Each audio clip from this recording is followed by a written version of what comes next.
Welcome, ladies and gentlemen. Assalamu alaikum, namaste, compliments of the season to all of you. We are pleased to have you join us from wherever you are in the world. I am Shakira Mohammed from Trinidad and Tobago, a teacher for the past 17 years. And ladies and gentlemen, this is the 239th edition of our ICC Thought Leaders Forum. We wish to sincerely thank all of you who have contributed in whatever way to the success of this ongoing Pan-Indo-Caribbean and Pan-Indian Diaspora global project. For 238 unbroken continuous weeks, we have been here every single Sunday.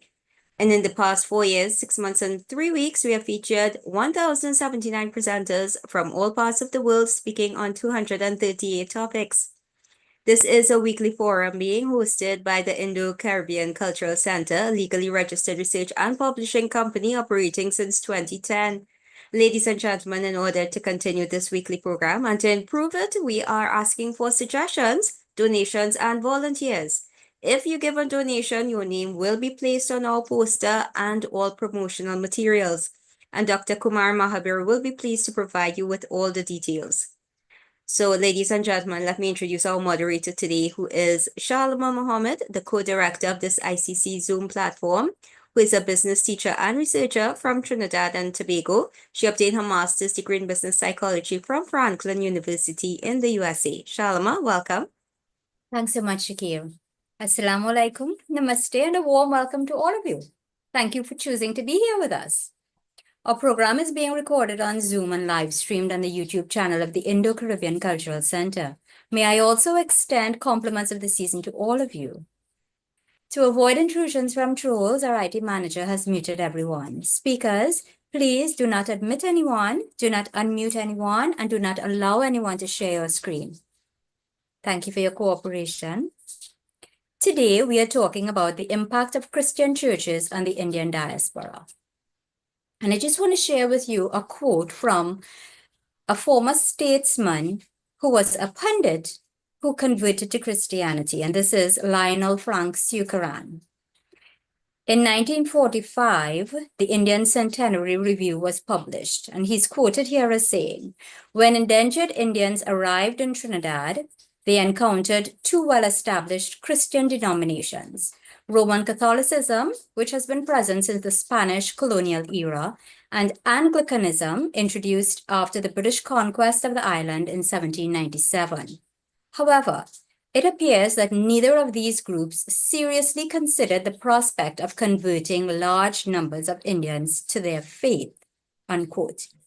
As a result, it is widely accepted that early efforts to educate and westernize East Indians began in 1875 with the Canadian Presbyterian Mission. This mission successfully converted many Hindus and Muslims to Christianity and established Hindi language schools within Indian communities. Over time, Indian communities adopted Creole English, Western dress, and various customs, with many abandoning vegetarianism and embracing a more varied diet. Yet, despite these changes, many Indo-Trinidadians continued to live in extreme poverty, isolation, and illiteracy until around the 1960s. Several important questions emerge from this historical context and apply to other countries in which indentured laborers settled.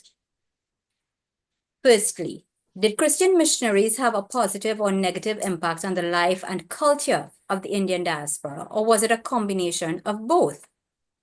How did Hinduism and Islam manage to survive despite efforts at Christian conversion? In what ways did Christian indoctrination alter the lives of indentured Indians and their descendants? To what extent was the process of Christianization influential in the Dutch-speaking Caribbean? I'm sure other questions will arise, and let me introduce our first speaker today. Dr. Raymond Perrier is from South Africa. As a Catholic Christian and second-generation UK immigrant from India, he has actively participated in church activities in New York, Uganda, and now Durban in South Africa. Welcome, Dr. Perrier. You can go ahead with your presentation. Thank you so much. It's a great honor to be invited to this group. I feel a little out of place. I'm not, although I'm an academic, I'm not an academic in this field at all.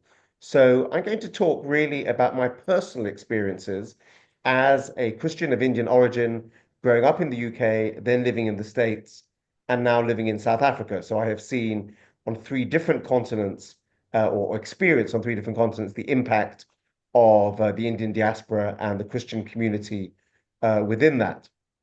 Let me see if I can change the slide. Oh, that's weird. Why is that not changing? There we go. So, as I mentioned, I was brought up in the UK. My parents, you see in that photograph, met in India. My mother grew up in Bombay, my father in Delhi. They met in Pune in India and moved to the UK in the early 1960s. They were married in 1964. And in fact, my mother, she's out of vision, but she's just sitting on my right here. She's visiting from the UK. And there I am with my older brother, Gordon, who passed away a few years ago. So we grew up obviously of Indian origin, but practicing Catholic Christianity. And that's one of the first oddities about growing up in my environment, because in Britain, very often Catholic children do not go to the local school; they go to a specific Catholic school, often on the other side of town. So here, my brother and I in our school uniforms, and we didn't go to the school that all of our neighbors went to. We went to a different school, other than some other Catholics who went to that school. And I make that point because for me, it was a way of understanding the sense of identity and the sense of distinctiveness of identity. So when my brother and I were children, we both were very involved in ballroom dancing and quite expert at it.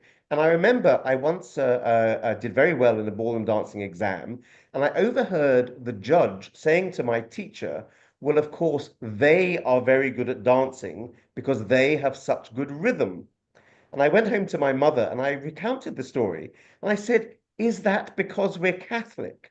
Because my sense of a distinctive identity wasn't anything to do with being Indian, but for being Catholic, because that was the different school that we went to. So I make that point because it's to blur the sense of what is the defining characteristic of identity.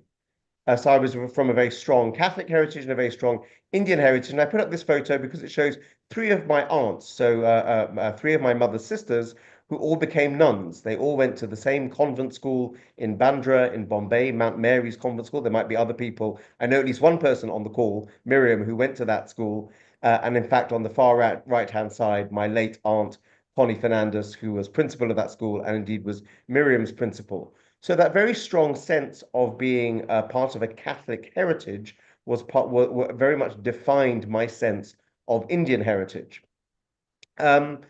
Something very interesting, I think, about growing up as Indian in Britain is that though race, of course, matters, it always matters, but in Britain, class, I would say, matters a lot more than race. So here's a photo of me graduating from Oxford. In fact, an interesting example of a diaspora mix. On the left-hand side of the screen is my godmother, who was my father's cousin, Maureen. So she was of Indian origin, and on the right-hand side, my godfather, who was of Irish origin. So they met and married, and in fact ended up living in Wales. So their children, who are half Indian and half Irish, all have distinctive Welsh accents. But my point about Oxford was to say that it seems to me that going to Oxford and getting that sort of education and the veneer of respectability that comes from Oxford really does mean that then Indian matters a lot less, and indeed Catholic matters a lot less. And what matters then is class, the fact that you went to Oxford. And I think you see no clearer example of that than Rishi Sunak, recently Prime Minister in Britain, in fact, at Oxford a few years after me. The issue really of him being Indian was so unimportant, because what mattered much more was that he went to Harrow and went to Oxford. Next stage of my journey was moving to the United States, and I lived in New York City. That was the advertising agency I used to run on Fifth Avenue in New York, an organization called Interbrand. And I was very involved in church activities there, in fact, very involved in a local Jesuit parish. What I found very noticeable then is that in the melting pot that is New York, with so many nationalities and so many different traditions, actually being of Indian origin or British origin just merged in with all the other things that were going on and really didn't stand out as a marker of identity. So now I find myself in Durban, which truly is an Indian city. And I'm sure many of you will have heard before that Durban has the claim to being the largest Indian city in the world outside India. I notice there are some people in this group who are from the 1860 Heritage Centre and some others who are Indians living in Durban. So it's really not for me to tell the story of Indians in Durban. There are others who are much more informed and much more intimately involved with that. But 1860 is the key date that's pointed to the date when the first indentured workers came from India, mostly from the south, from Tamil, mostly of Hindu origin, later followed by merchants and professionals coming from Gujarat, both Hindus and Muslims, and of course within that Christians as well. So this mix that happened in Durban. One of the examples of how that plays out is one of the key schools in central Durban, St. Anthony's School. St. Anthony's was a Catholic school, still is a Catholic school, but it was a school in an Indian area. So almost all the children who went to that school, or under apartheid, all the children who went to that school were of Indian origin, but they were a mix of Hindu, Muslim, Christians of other denominations, and Catholic children mixing together. So in that context, what defined the school, even though it was a Catholic school, it was run by the church, but what really defined it was that it was an Indian school and brought together children of Indian origin. And in many ways, I think that's one of the unexpected consequences of apartheid. Because Indian families were forced to live with other Indian families and go to school with other Indian families, there was much more mixing between Hindus and Muslims and Christians of Indian origin, resulting in friendships and, of course, intermarriage. And the result now that it's pretty fair to say that most Indian families in Durban will have members of the family who are Hindu and Muslim and Christian and work and live happily side by side. So I find myself living in a city which has a wonderful tradition of religious cooperation, where salam, shalom, peace, shanti live side by side. And that brings me to talk about what I currently do here, which is running an organization called the Dennis Hurley Center. And the Dennis Hurley Center finds itself right next to the Catholic Cathedral on one side, but also next to the Juma Masjid, the largest mosque in the city, on the other side, literally at the apex of those two. You see from that aerial shot, the Dennis Hurley Center is the modern building at the front. You see there the cathedral and the mosque. Just behind the cathedral, there's a glimpse of the West Street Cemetery. And what's fascinating about the West Street Cemetery is that there is a Catholic section, a Protestant section, a Muslim section, a Parsi section, a Jewish section. Of course, the only people who are not buried in the cemetery are Hindus because they're not buried. And it's a great example of the way in which in Durban, different religions don't just live side by side, but they almost die side by side as well. I mentioned that the building is called the Dennis Hurley Center, and Archbishop Dennis Hurley was the Catholic Archbishop of Durban for 45 years. In fact, when he was made a bishop in the 1940s, he was the youngest bishop in the entire world. And Archbishop Hurley, who was a great figure in standing out against apartheid and fighting for liberation and democracy, recognized the importance of working with all groups, so working across different racial groups and working across different religious groups. So here you see him leading a famous march that took place in South Africa just before the fall of apartheid, literally shoulder to shoulder with other religious leaders, Christian leaders, Muslim leaders, all united in fighting apartheid. Hurley was very good at mixing with and connecting with all parts of the community. And here he is with Sushila Gandhi, so the daughter-in-law of the Mahatma, the widow of Manilal Gandhi, the son who stayed on in Durban, and with her Ella Gandhi, who of course is still alive and well and living here in Durban. And in fact, at the Dennis Hurley Center, we have a hall which is named the Gandhi Luthuli Peace Hall. Gandhi, of course, when he was a young lawyer, his law office was just around the corner from the Dennis Hurley Center.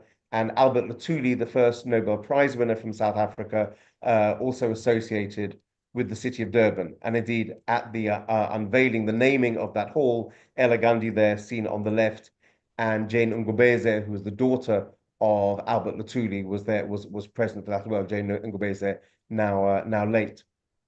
Also present there, Bishop Reuben Phillip. So Bishop Reuben Phillip is probably the most senior Christian of Indian origin in Durban. He was the Anglican Bishop of Natal for many years and worked closely. And I think one thing to bear in mind is that I think one of the reasons why this ease of cooperation and partnership works in Durban is because people are not just working together, but they're friends with each other. They spend time with each other. There's this ease of movement between the different communities. And there, Bishop Reuben again, as a much younger man, alongside some other Christian leaders, some of Indian origins. You see there Archbishop Hurley in the middle on the right-hand side, Paddy Carney. Paddy Carney ran a famous ecumenical organization, so an organization of all the different Christian denominations in Durban called Diaconia Council of Churches. And it's interesting from his memoirs, I've just written a book about Paddy, and from his memoirs, he recounts that when Archbishop Hurley asked him to set up the organization, one of the very first people he was asked to go and talk to was Ella Gandhi and members of the Hindu community, because even though it was a Christian ecumenical organization, there was a sensitivity to make sure that the organization did not in any way alienate or exclude people of Hindu or Muslim traditions. And that was true of Dennis Hurley's work here, a photo of him from the late 90s where he was working to combat the rising scourge of AIDS, and Iris Pillay, an Indian nurse who was one of his co-workers on that. One of the interesting things that we see in Durban is a rise in recent years of new Indians coming into the city of Muslim, Hindu, and Christian origin. So here, a couple of Indian priests who were working in Durban, and some of Mother Teresa's sisters who run a home here in Durban. So that continuation of Indians of Christian origin, of Christians of Indian origin, carries on.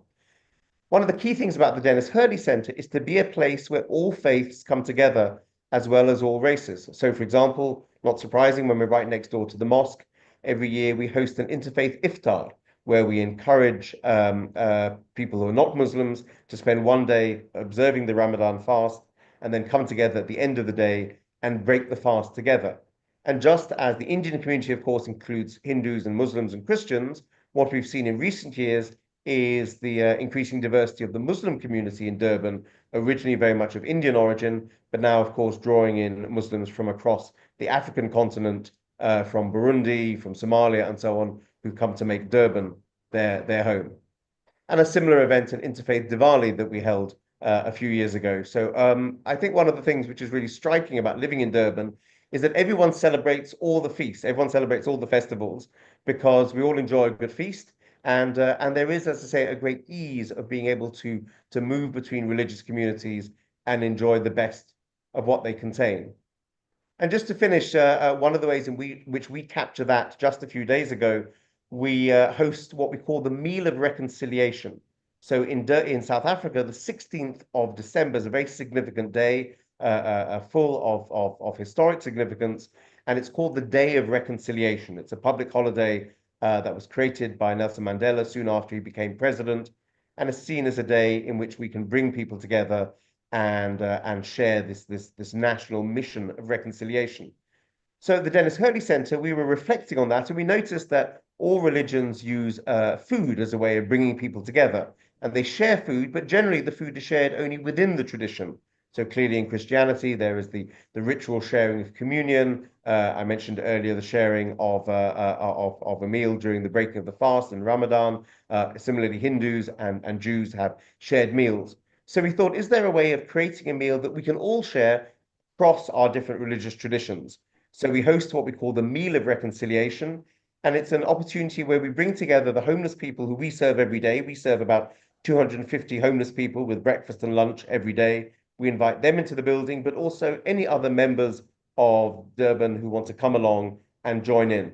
And the tradition in Durban, if you want to serve food to a lot of people, you serve biryani. And literally, the reason for the plate and the picture that you see here is that you have here a Christian woman on the left who brought a Christian biryani, Aslam Mayat, the Muslim representative there, his mother, his late mother, very, very famous Indian cookery writer here in Durban, Evelyn Cohen from the Jewish community who brought in a kosher biryani, and Kamira Moodley, a local Hindu poet, representing the Hindu community who also contributed. So we had literally a Christian, a Muslim, a Jewish, and a Hindu biryani, and everyone could therefore enjoy the food that they wanted to enjoy. And if you didn't have any restraints, you could enjoy all four of them and compare.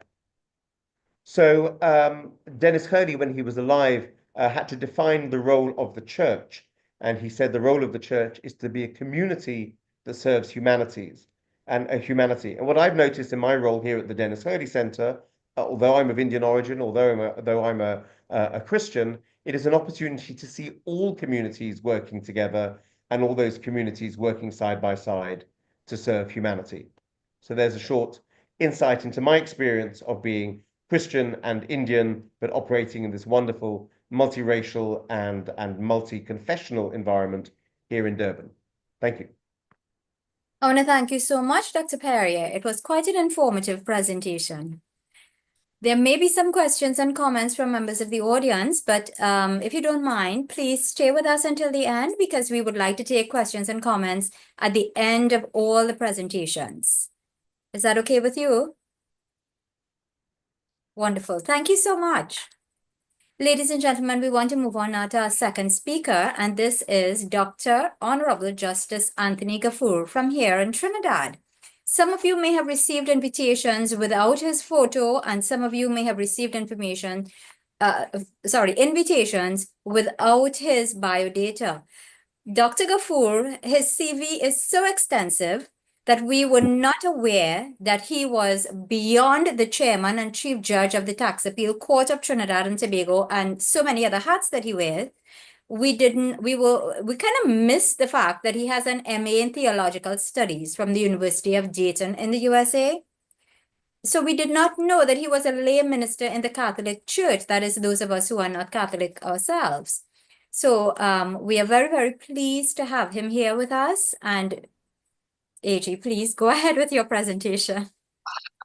Thank you very much. First of all, may I extend warm compliments of the season to all attendees and, of course, all members of the ICC family. And, of course, thank you very much for accommodating my short presentation, which will really look at the issue of the extent to which Christian churches within the Indian diaspora, within the Caribbean, have had an impact.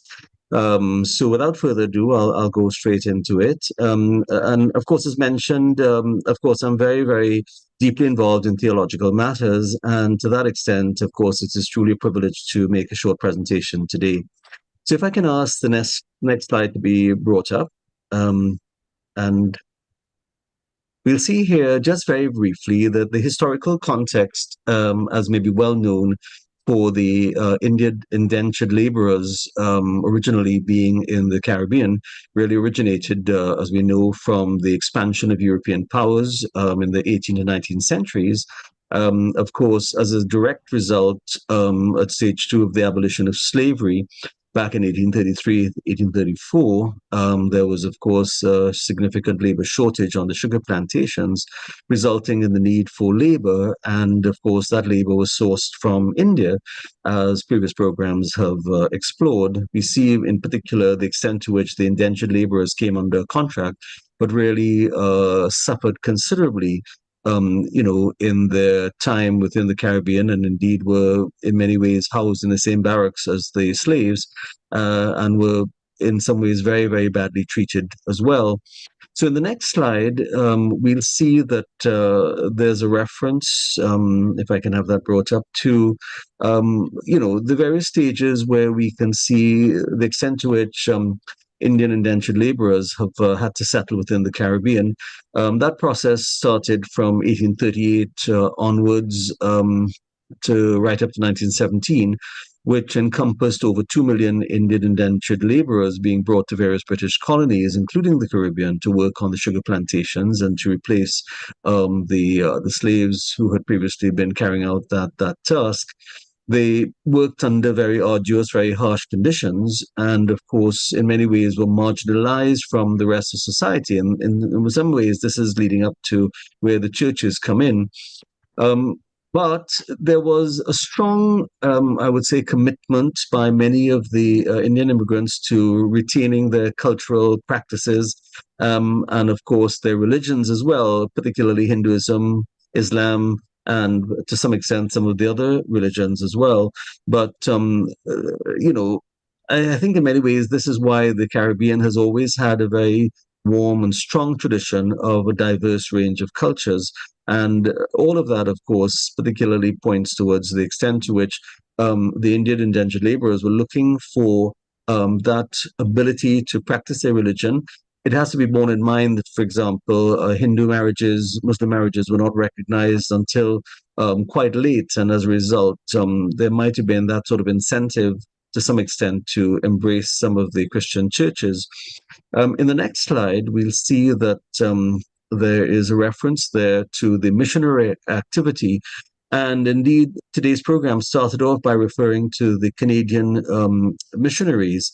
So we see that following the arrival of the Indian indentured laborers, those Christian missionaries from various denominations, including the Anglican, Methodist, Presbyterian, and Roman Catholic traditions, saw an opportunity to spread the gospel, spread their specific take on the gospel among the new arrivals. And as a result, this incentivized them to establish various social institutions, churches in particular, schools, hospitals, of course, places of healing within the or close to the plantation communities, which were aimed at providing them spiritual guidance, education, healthcare as well. Of course, naturally, that would have drawn the Indian indentured immigrants and their descendants towards joining those churches as well. And so the missionaries often viewed their work as a means to uplift the Indian community, improve their social conditions, and assimilate them into colonial society. I mean, to some extent, of course, the question may still be open to what extent these religions, Christian religions, were forced upon the Indian immigrants. I don't think we necessarily have done, considerable studies on that.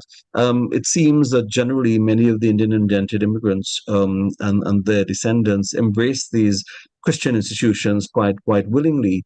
So unlike when the Spanish first came to the so-called New World, and of course there was almost this proselytization, this almost forced conversion to Christianity, one saw a different approach in some ways within the Indian indentured community. So if we move on to the next slide, we'll see that there are various factors that have been identified here as contributing to the conversion of Indian migrants to Christianity. Certainly the missionary efforts that were mentioned there, the Presbyterian Church in particular, played quite a formidable role. I mean, I can mention that my grandfather benefited tremendously from that. Joseph C. Dancing, grew up in San Fernando, really benefited tremendously from that. Even my own mother, to some extent, just as Gladys before, was strongly influenced in that tradition before converting to Catholicism. But others as well. The Methodists, for example, have a strong influence in our sister island of Tobago. The Anglican Church was seen as the primary religion here for many years because of the English colonial domination of Trinidad and Tobago and other Caribbean countries. And of course, they did actively approach many of the indentured laborers, as mentioned.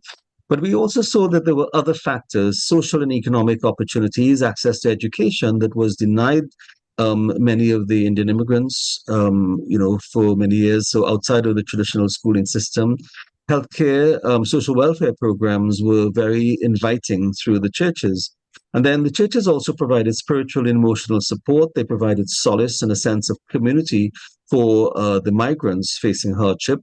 And of course, the cultural influences, because while I've mentioned that the indentured immigrants brought their culture with them, they were also exposed to other elements of the Christian culture. Christian hymns, rituals, narratives resonated with them to some extent. In fact, I remember attending not too long ago, the ceremony as under the Sai tradition. And of course, Christian hymns, the Lord's Prayer was incorporated within that. I mean, I thought that was an absolutely wonderful blending of the cultures there. If we move on to the next slide, we'll see that many of the Indian immigrants, of course, brought with them Hinduism and Islam. So on the left-hand side, you'll see a reference there to the extent to which missionary activity often presented challenges to traditional Hindu practices. There was a conversion to Christianity, which often led to the rejection in some quarters of traditional Hindu rituals, festivals, and beliefs. And that still goes on today. I mean, the members of the Christian branch of Pentecostalism, for example, may seem to have some strong issues with Hinduism, which in some ways is very unfortunate. But certainly, I think many of the other mainstream churches, Catholicism, Anglicanism, the Methodists, I don't think they've had those kind of major issues. This, of course, did result in some tensions within families and communities, as you had some members of the same household embracing Christianity, others, of course, remaining committed to Hinduism. And of course, the extent to which Christianity emphasized monotheism, worship of one God, albeit sometimes manifested through the Trinity, also conflicted with what may be perceived as the polytheistic nature of Hinduism. On the other hand, with Muslim practices, you had similar challenges arising because although Islam embraces monotheism, there is, of course, the extent to which there may be value changes brought about by embracing Christianity. But there were certain, obligations that they shared very much, such as prayer, fasting, dietary restrictions. For example, during the Lenten season, many Christians fast and they observe, the process of almsgiving, very much like Islam. But the emphasis on Christian teaching and rituals could also lead to a diminishing role of Islamic customs and practices. And again, one can see to some extent this may have contributed to some level of tension, where you have these two very strong religious dimensions, cultures coexisting in some ways within the same space. And in the next slide, we'll see the extent to which the church played a seminal role in education and social welfare. On the left-hand side, I've highlighted the issues of education, where the Christian churches played a significant role in establishing schools for the Indian diaspora. We have many, Catholic schools in Trinidad and Tobago and elsewhere in the Caribbean, of course, others, from other religious denominations as well. But certainly several Christian schools, were often regarded as being places where children could do quite well. And many of these schools provided access to education, which were often limited to indentured laborers and their descendants. And the Christian churches also provided scholarships and other forms of financial assistance, particularly recognizing that many of those from that part of society were struggling financially and economically in pursuing higher education. On the other hand, we can see that Christian churches also engage in providing social welfare services, healthcare, orphanages, homes for the elderly, and offered tremendous support and assistance to those in need. So naturally, one could see that the Indian diaspora members would be gravitating towards these institutions that are offering them that level of solace that they were not receiving from elsewhere. Church-run charities, social welfare organizations all played a critical role in providing a safety net for the Indian diaspora. If we move on to the next slide. Please. So we see then that you have this emergence, quite unique in many ways, of the Indo-Caribbean Christian identity and culture. Of course, it does exist in India itself, and of course, we've heard about the Durban experience to some extent. But the influence of Christianity on Indian migrants in particular led to the development of that distinct Indo-Caribbean Christian identity. So in many of the mainstream churches, Catholicism, for example, East Indians still are fairly much a minority compared to those of, for example, African descent or others of mixed races and so on. But those that, of course, who see that identity rooted in both Indian and Christian traditions have seen it manifested in all sorts of ways, certain religious practices, blending Christian rituals with elements of Hinduism and other Indian traditions. I can mention here, for example, that the chief administrator of the Catholic Church in Trinidad and Tobago, Father Martin Sergiu, who is also the Vicar General and deputizes for His Grace the Archbishop, I think introduced dais on the altar of the cathedral in Port of Spain.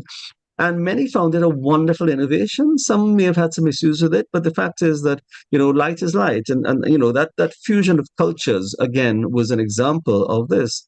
We can see also cultural expressions, the incorporation of Indian music, dance, storytelling, and even into church services and community events.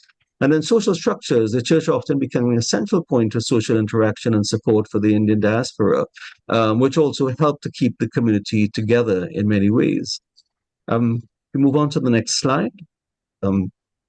We'll see that, as I said, it's not all, the picture isn't all rosy. Sometimes there are issues, as I mentioned before, of tensions and conflicts, cultural differences, of course, being one of them. And sometimes you have had that level of clashes where, within the same household, you may have members who embrace Hinduism, Islam, or other religions as well as Christianity. And sometimes you can have that tension. Hopefully, it's not a major issue. I've known many families that are not particularly homogenous. They have embraced all the religions and they seem to not have any major issues. But there are sometimes issues of tension. There's also the question of social stratification, where the church's influence seemed to reinforce existing social hierarchies based on class, education, social status, even the color of one's skin. All of that might come into play. And then political and economic issues, because the Indian diaspora struggled for political representation and economic empowerment, which sometimes led to disagreements. But we've seen very prominent members of the East Indian community rise to significant influence. I can mention, for example, within the context of Trinidad and Tobago, Reverend Daniel Tilak Singh, former moderator of the Presbyterian Church, who was appointed an independent senator and exercised considerable influence in the legislative process. And there are several others as well who have played a significant role, who have been true to their faith in terms of either continuing to embrace Hinduism or their conversion to Christianity, and whatever dimension that may be, but still being, to some extent, put into a position of exercising some level of political influence. If we move on to the next slide. We can see that, again, the issue of preservation in Indian heritage and traditions has also been very, very important, many of them coexisting. So we have many of the Indo-Caribbean Christians continue to observe certain Hindu or Muslim traditions alongside their Christian faith, demonstrating the resilience of cultural heritage. Again, even within my own family, many members were baptized Christians, Catholics, in fact, from quite early on, but continue at certain key events such as weddings, funerals, and other major social events to have those done under Hindu rites. And again, no issues arise over that. You have other festivals we see like Diwali, Holi, everybody, joins in those festive occasions, whether Christian or otherwise, still celebrated by many, and blending those Indian cultural elements with Christian practices and beliefs. I can tell you, just as an aside, that, when we have Diwali, the number of people who line up at the various, curry establishments to have some of the Indian food is quite considerable. And this is across the board, not just those of Indian descent, but again, demonstrating the extent to which these Indian festivals have seeped into the popular culture.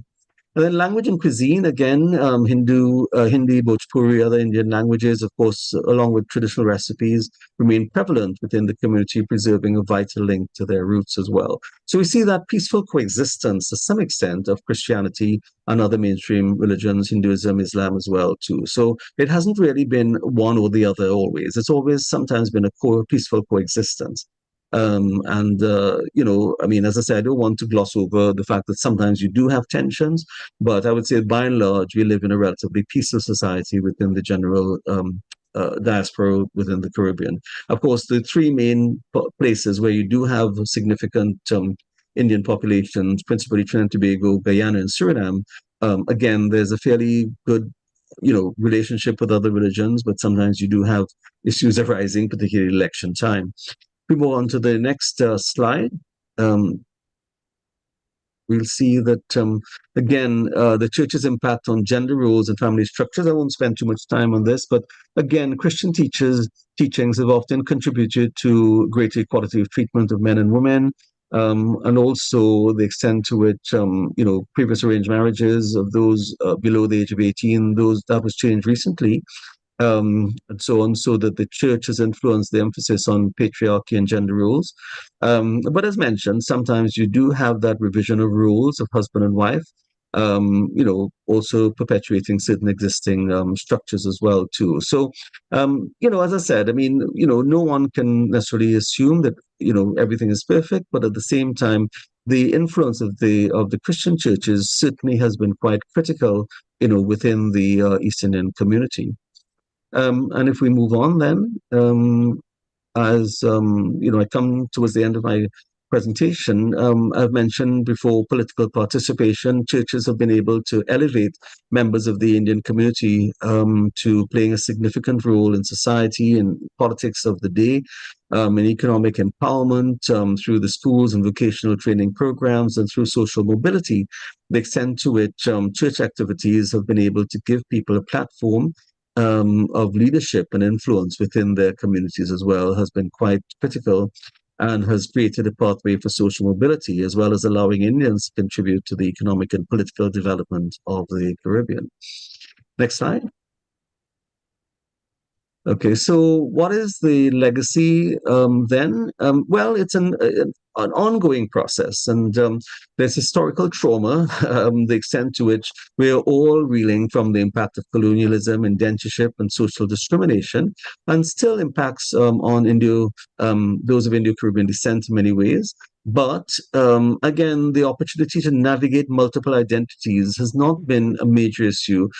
People of East Indian descent also proud to be be within the Caribbean diaspora, and of course also Christian as well. And again, this complex interaction can sometimes pose unique challenges, but again, it's an opportunity to hopefully work our way through those issues as well. I remember my time in the UK, particularly when I had the opportunity to be in Master Ceremonies at Westminster Cathedral, and also at our local cathedral in Trinidad and Tobago, and being very, very honored by that process, and also being involved in the church in many other ways. So I don't think there's necessarily been any major restrictions in terms of East Indians being involved in these church institutions. We can also think about social economic integration, and the fact that you've had significant strides, but there's still challenges which relate to socioeconomic disparities, which I think many of us within society are grappling. Then finally, the question of cultural preservation.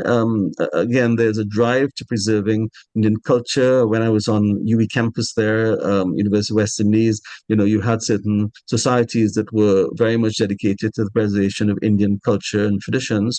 And I think all of that is a very healthy thing. And it is not, in my respectful view, incompatible with the Christian tradition in any way. So that concludes my presentation. Thank you all very much for your time and attention. And I look forward to any questions later on. Thank you. Thank you very much, Dr. Kapoor. Quite an enlightening presentation. And we really do have some questions for you. Again, I'll just ask that you remain with us so that we can take those at the end. Thank you. Certainly. Thank you. Wonderful. So our third speaker today, ladies and gentlemen, is Professor Doug Munro of New Zealand. He's an adjunct professor of history at the University of Queensland and a historian specializing in the Pacific Islands with a focus on indentured labor and the role of island pastors. Today, he'll be speaking about a case study entitled The Methodist Mission and Indo-Fijians, 1879 to 1920. Welcome, Professor Munro. Yes, well, thank you very much, everyone. I was asked to write this, deliver this paper at short notice, and although it was fairly hair-raising, getting it completed on time, I was nevertheless very glad to do it because ICC has always been very good to me, made me feel wanted and involved, and so I just went ahead and did it. My talk today is a case study rather than a broad survey, and it concerns the attitudes of Methodist missionaries in Fiji to the indentured servitude of Indians, what they did about the free Indian population once the laborers came off the plantations at the conclusion of their contracts, and also their attitudes towards the abolition of indenture in 1917 and the role that they played in getting indenture abolished.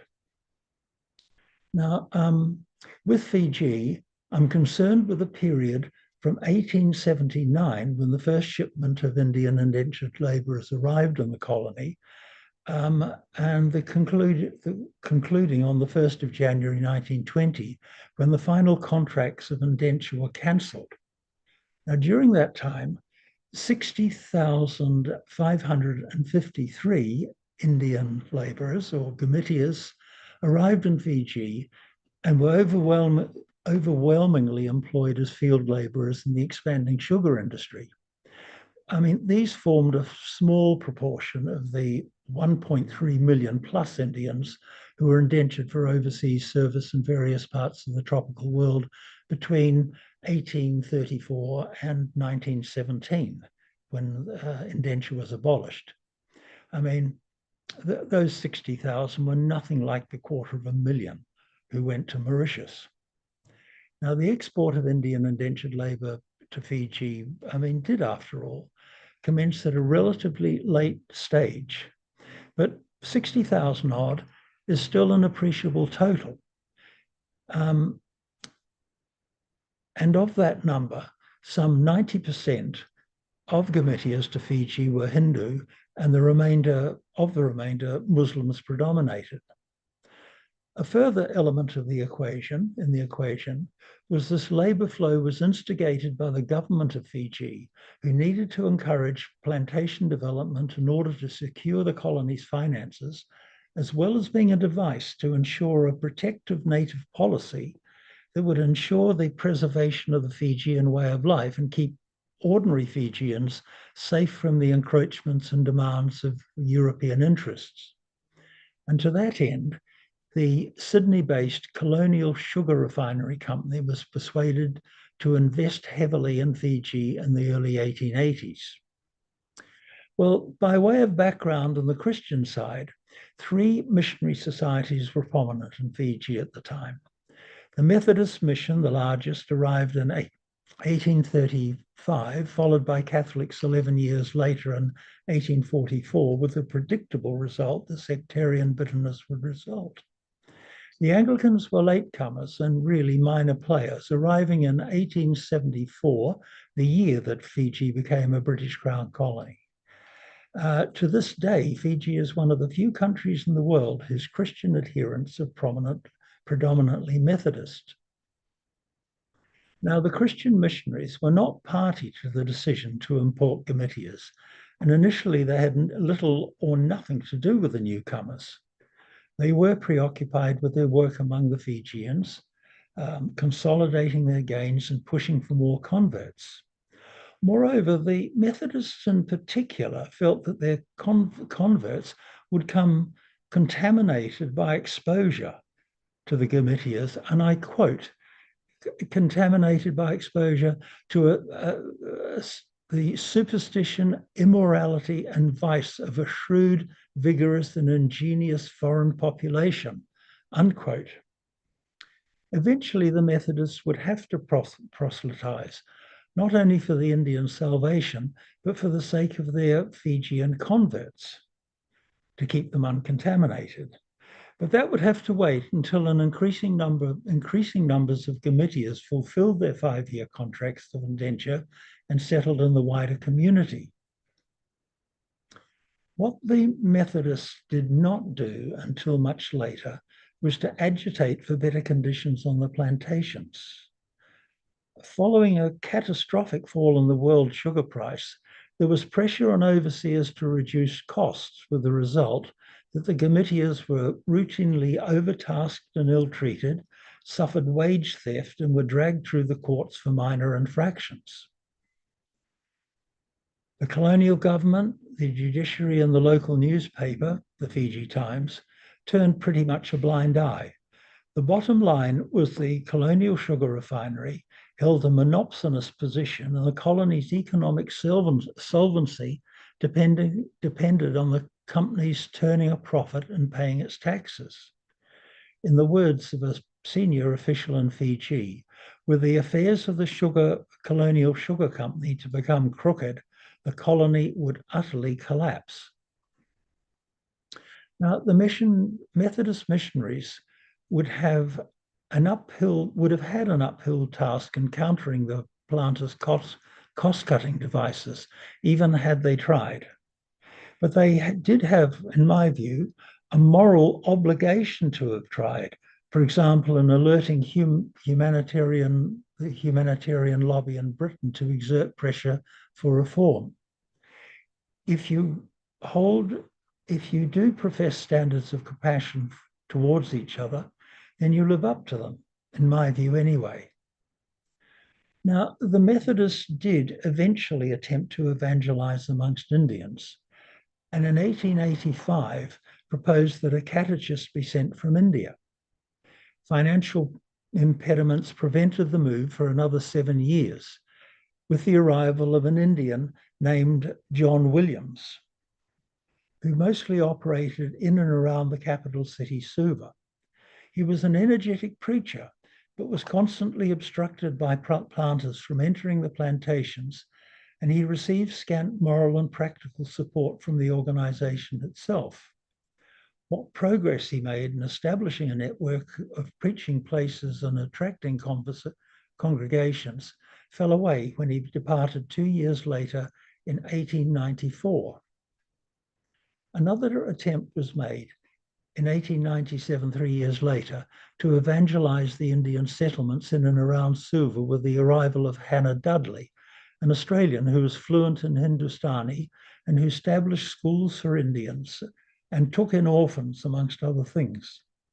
This time, the work was undermined by parents taking their children out of her schools for fear that the children would be induced to become Christians, although this impediment lessened over time. Ultimately, the various missions went some distance in filling the void left by the government in providing basic education. Now, it didn't help that Miss Dudley was not a team player, and her somewhat confrontational style alienated her male colleagues. But the root problem from a mission standpoint was the reluctance of Hindus, and especially Muslims, to convert to Christianity in the first place.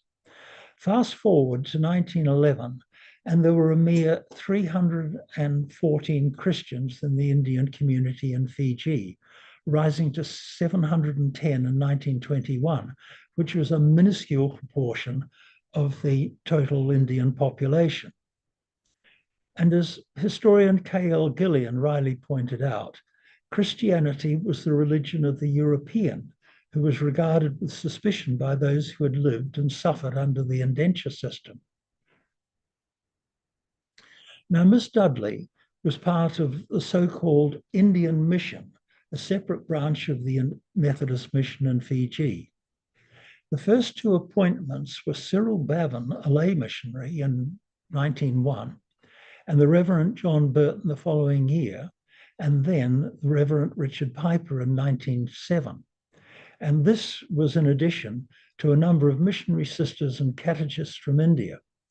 The Indian mission needed all this personnel because the Gametias were arriving in Fiji in ever-increasing numbers, as well as the numbers of free Indians rising all the time as at the conclusion of their 5-year contracts. I won't go into the efforts to convert Gametias and the free Indians to Christianity, partly through lack of time, but mostly because I think the interest lies elsewhere. That is to say that Fiji was locked into the successful struggle to end the Indian indenture system, in which Burton was prominent. He was not only concerned about the plight of the Gametias, he had also become convinced that the evils of the indenture system as he saw them were a major impediment to missionary work. And matters came to a head in 1910 when his book, titled The Fiji of Today, condemned indenture, root and branch, and urged an ending of the system. This caused an uproar in Fiji, including a lengthy rebuttal from the governor of the colony. The Methodist Synod, for its part, distanced itself from the book, disassociating itself from the author in the strongest terms. But Burton caught and fed into the mood of the moment. Indentured servitude was becoming highly unpopular in India, being seen as an affront to national dignity, and the groundswell of opposition was rapidly on the rise. And that opposition, by the way, included humanitarian circles in Britain. The gist of the Fiji of today appeared in the Indian press 3 years after its publication, accompanied by other denunciations by prominent Indians. And these were followed the same year, 1913, by a harrowing account concerning Kunti, an Indian Gamitia woman in Fiji, having been sexually assaulted by her overseer and driven insane by the experience. The Fiji government's claim that the story was exaggerated, which it probably was, gained no traction in Fiji. There was no let-up, with Richard Piper in 1914 writing an article for the Calcutta Statesman denouncing the indenture system and urging its abolition, which in turn was denounced by the Methodist mission in Fiji and condemned by his colleague Cyril Bevan. So there was clearly an interesting dynamic going on within the Methodist mission in Fiji concerning indenture. Just to continue in this vein, to reinforce the calls for abolition, a book called My 21 Years in Fiji by Totaram Sanadaya, a former Gamitia, was published and was widely distributed amongst educated circles in India. Now, Fiji was the focus of the movement for abolition. And this, well, several reasons. First, indenture to Natal had been abolished in 1910, and attention now turned to Fiji because far more Gamitias were going there than to any other destination. Second, the many condemnations of the system were coming out of Fiji and were being widely publicized in India, each reinforcing the other, and the Methodist missionaries were prominent amongst them. This accumulated criticism of indenture intensified and indeed culminated with the interventions of Charles Freer Andrews, an Anglican clergyman. And in 1916, 37 years and 6 months after the arrival of the first Committees in Fiji, the traffic was brought to a halt. Now, to conclude, several themes run through my paper. First of all, the Methodist missionaries initially resented the Gurmitias' presence in Fiji and ignored their plight on the plantations. When they did show an interest, largely in response to the growing population of unindentured Indians, the ones that have come off the plantations, it was belated and initially ineffectual. Eventually, a dozen years after the arrival of the first Indians, an Indian mission was formed, and we find that the Methodist mission in Fiji was not a monolith, but often an arena of competing ideas, as we saw with Burton's The Fiji of Today being condemned by some of his colleagues, and in Bevan not seeing eye to eye with Burton and Piper on the matter of indenture. So it was more a case of wheels within wheels. And this points to something else. The importance of personality is well recognized amongst historians of mission, which is no less so when coming to the abolition of Indian indenture. Certain individuals, such as Burton and Andrews, by force of personality and effectiveness, made an appreciable contribution to the abolition of indenture. And my final point is that Fiji was an important arena in the campaign for abolition. In his book, Fiji's Indian Migrants, which my copy I bought in 1970 when I was a student, Ken Gillian does not, in my view, bring out just how important Fiji was in this regard. I hope that I've remedied and given Fiji and the people involved their true due prominence in bringing an end to the export of Indian indentured laborers. And that is where I conclude. Thank you very much, ladies and gentlemen, for listening to me. Terrific. Thank you so much for bringing an historical perspective to this topic. A very, very insightful discourse. Thank you so much. We'll take our fourth presentation now, and this is from James Boston of England. He holds an MA in Theology and Religion. He is the Equality, Diversity and Inclusion Accreditations Manager at the University of Westminster and the founder of the Association of Former British Colonies. Welcome, James. Thank you very much, Shalima. Assalamu alaikum to everybody. Namaskar, Sasrigal, Adab Arthe, and season's greetings to everybody. Just a little bit about myself before I start my presentation. So I am James, as Shalima said. I'm not from a South Asian background, so I'll be approaching this more from a historical perspective today. However, my wife is Punjabi, and I consider myself proficient in Hindi and Urdu, and have devoted a lot of time to understanding the legacies, particularly of British colonization.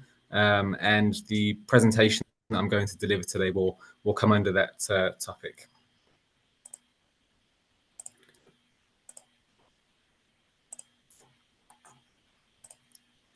Can I just check, Shalima, can you see my screen? Yeah, great. Okay, brilliant. So I'll make a start.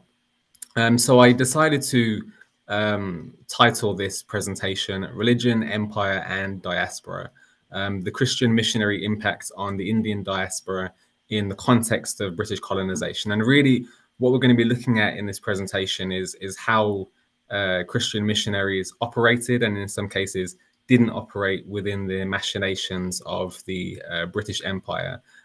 We will touch on the Portuguese influence in India as well, but for the most part, we're going to be focusing on British colonization, just because that's my area, more my area of expertise.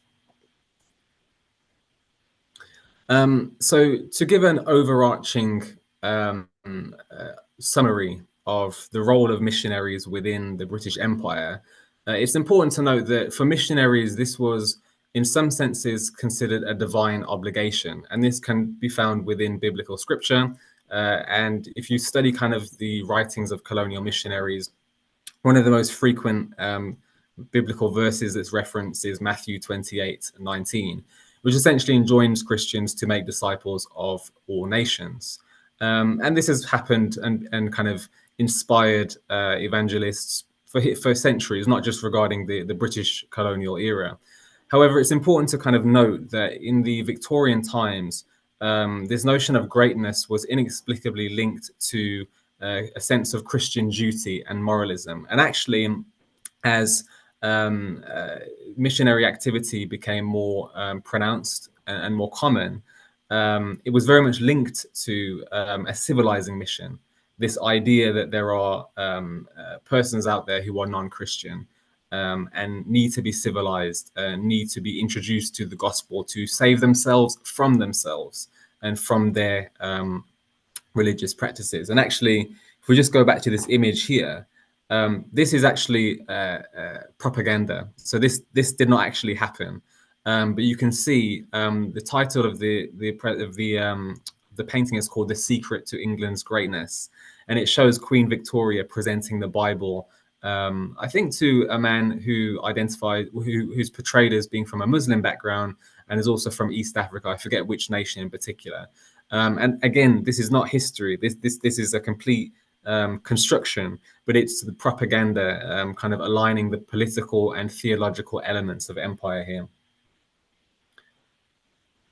And it's important to note as well, we're looking at this map here. This map is essentially showing all of the places that were British colonies, British protectorates, British territories, for example.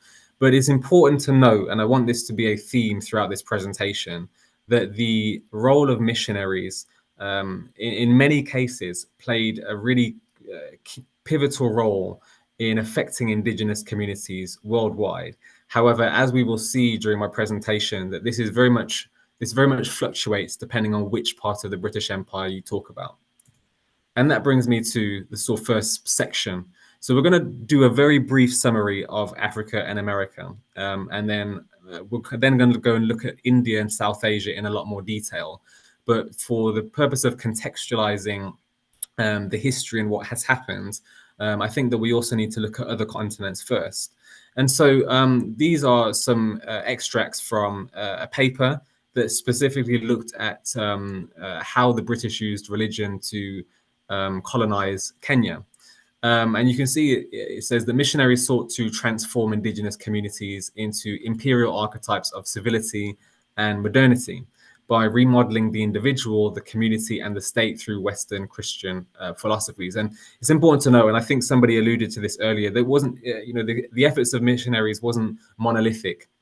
There were competing denominations. And actually, if you look at the type of Christianity that was brought to Kenya, there's an emphasis, for example, on using a more Anglo-Saxon form of English and replacing Latin words with Anglo-Saxon Germanic words, for example. Why was this? This was to kind of omit sort of Catholic influence, which was associated with the Spanish and the Portuguese and the French, for example. So there was that kind of colonial rivalry that also is kind of a nuance here as well. But in terms of Kenya specifically, this particular case study references that essentially the missionaries were felt that their interest often aligned with the Royal Africa Company, for example, or the Crown. It wasn't necessarily always a case that they operated side by side, and as you'll see later in this presentation, in many cases they did not see eye to eye at all. But in Africa and the kind of end result and the sort of mass conversion of populations is somewhat a testament to the fact that these the Crown and the missionaries often worked in tandem with one another. And so one of the aspects that's crucial to consider is the notion of dependence. And so one of the things that the missionaries were able to do very well was create a dynamic of dependence, whereby the indigenous populations, who in many cases previously would have been somewhat self-sufficient, became reliant upon, in many cases, institutions that were led by the church for their education. In some cases, for food, because of the effect of British colonization on the agricultural self-determination of many of these regions. And so it became a form of social mobility for many of the native African populations to engage with the churches, the schools, the medical facilities that were being provided by British missionaries. However, there was a cost. And in many cases, as we see in this particular case study, the Kenyans were discouraged from using their native languages or practicing their native religions. We often hear the term forced conversion, but if you kind of look at it from a geopolitical perspective, forcing people to convert to a religion is very is unsustainable. Eventually, people will resist, and it doesn't really go a long way in terms of embedding or reconfiguring society.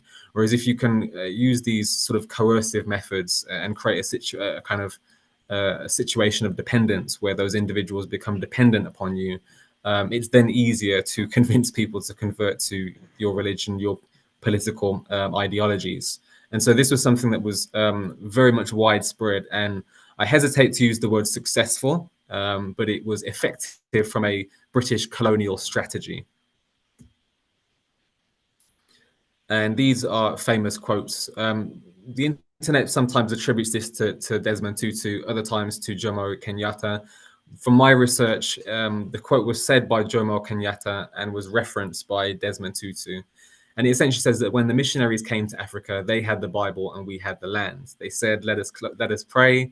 We closed our eyes. When we opened them, we had the Bible and they had the land. So this is almost depicting some of the perceptions of the function of Christian missionaries in Africa. Of course, it's a lot more nuanced than this, and there are a lot more intricacies to consider. But as a whole, I think it's important to be cognizant of this dynamic.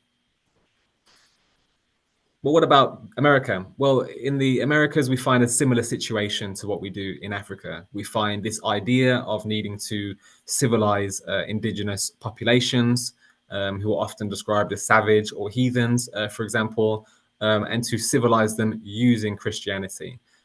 Just so you know, when you see the term Indian here, this doesn't refer to South Asia. This is sort of European language at the time which referred to Native Americans as Indians. So we'll be talking about Native Americans on this particular slide.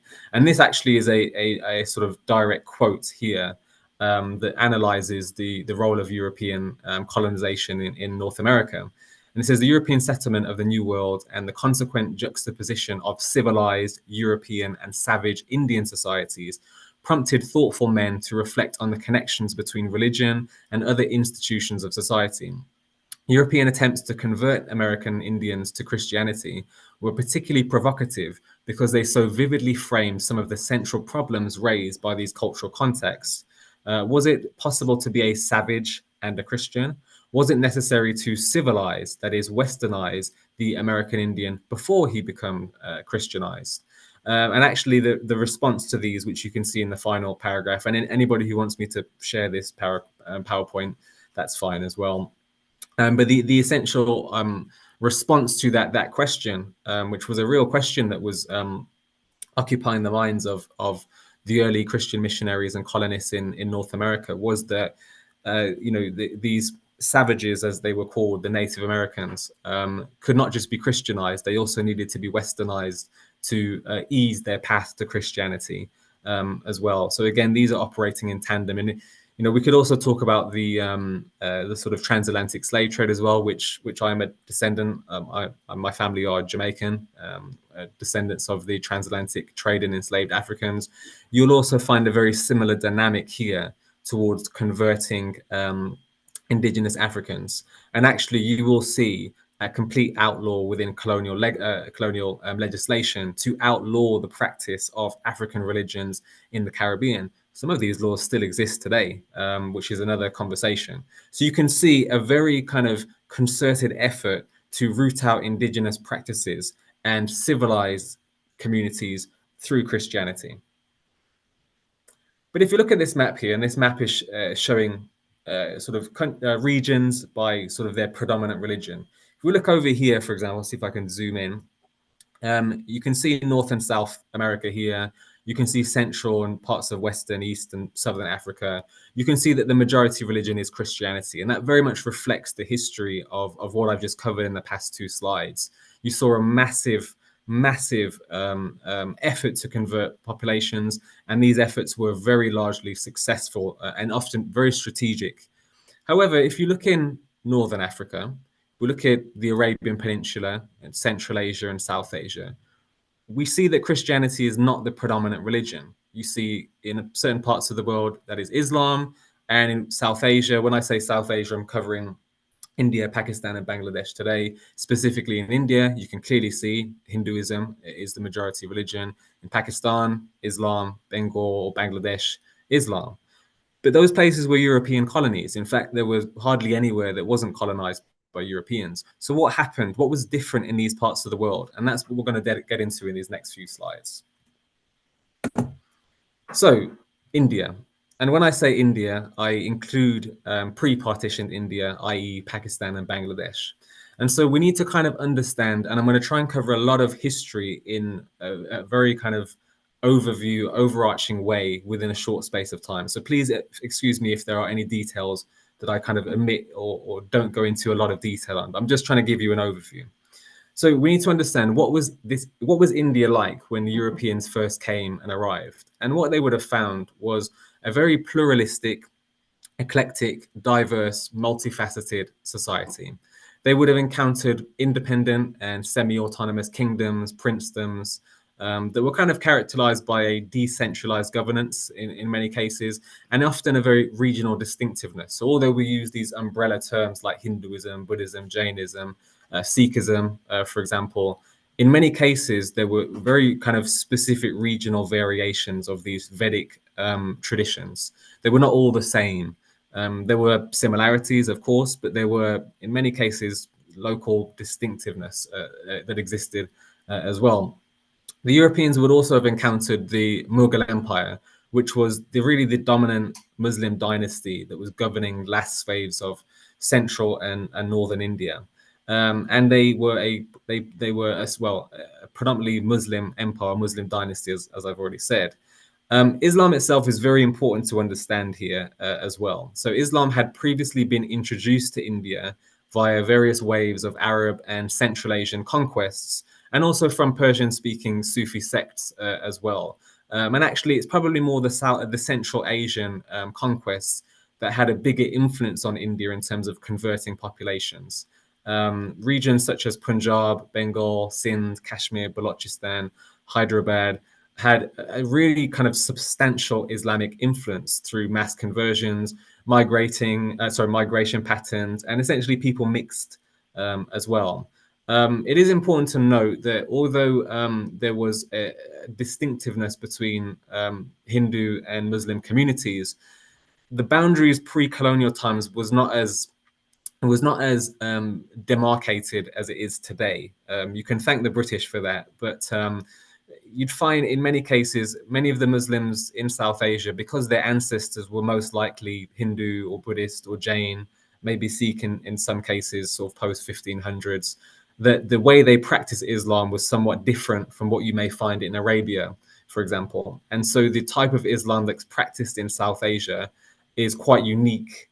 And the Sufis also have a big influence on that as well, because when you talk about Islam coming from Central Asia in terms of India, it's important to note that Central Asia itself was not historically Islamic as well until 7th, 8th, 9th century. The dominant religion there had been Zoroastrianism, or what's called Parsidism. And so many of the Mughals, although identifying as Muslim, actually practiced a lot of Zoroastrian practices as well. Festivals such as Nowruz were very commonly practiced by the Mughals in India, particularly in their early period of their reign. Now, in terms of relations, and this is where we kind of really need to kind of focus here, interactions between Muslims and Vedic communities really oscillated. At times, there were theological conflicts, particularly at the Orthodox level, where you find a more strict adherence to Orthodoxy.